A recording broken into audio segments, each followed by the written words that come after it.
Un magnifique trésor lui tend dans les bras. Cindy était fascinée de sa trouvaille. Il y avait plein de jouets différents. Des poupées, des animaux en plastique, un soldat de plomb et un ours en peluche.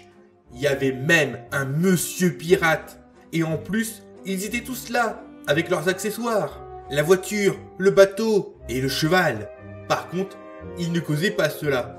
Même si ça avait été le cas, elle n'aurait jamais pu les entendre. Elle resta un moment à s'interroger.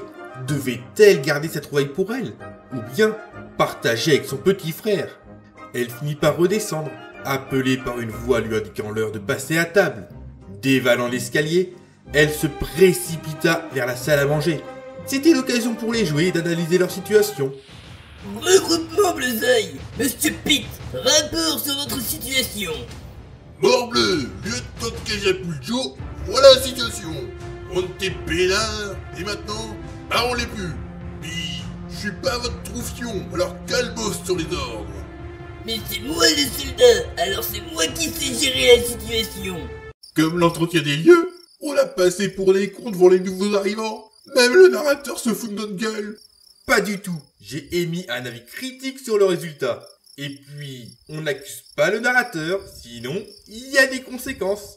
Déjà, c'est déjà la dictature cette histoire. Comment ça pourrait être pire comme situation? Comme ceci, regarde, je claque des doigts, et hop, te voilà affublé d'un magnifique tutu et d'une paire de sandales. Mon style, ma personnalité, il va rester combien de temps comme ça? Autant de temps que je l'aurais décidé. Quelques jours, ou jusqu'à la fin du récit, ou jusqu'à ce qu'une main salvatrice te vienne en aide.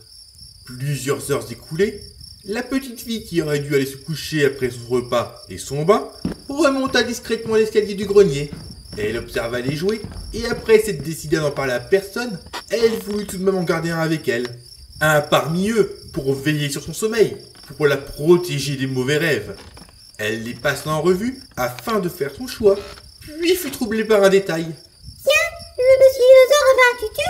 Du coup, c'est une madame. Bof, c'est sans importance. L'enfant prit Wawa avec elle et l'emmena dans sa chambre en toute discrétion. À peine le pauvre avait-il quitté les lieux en compagnie de sa nouvelle propriétaire que ce fut à nouveau le chahut généralisé parmi les jouets. Waouh, voilà Madame Dido. Finalement, je vous aime bien, monsieur le narrateur. Votre pote a été enlevé et c'est tout ce que vous trouvez à dire. Bien sûr que non, enfin.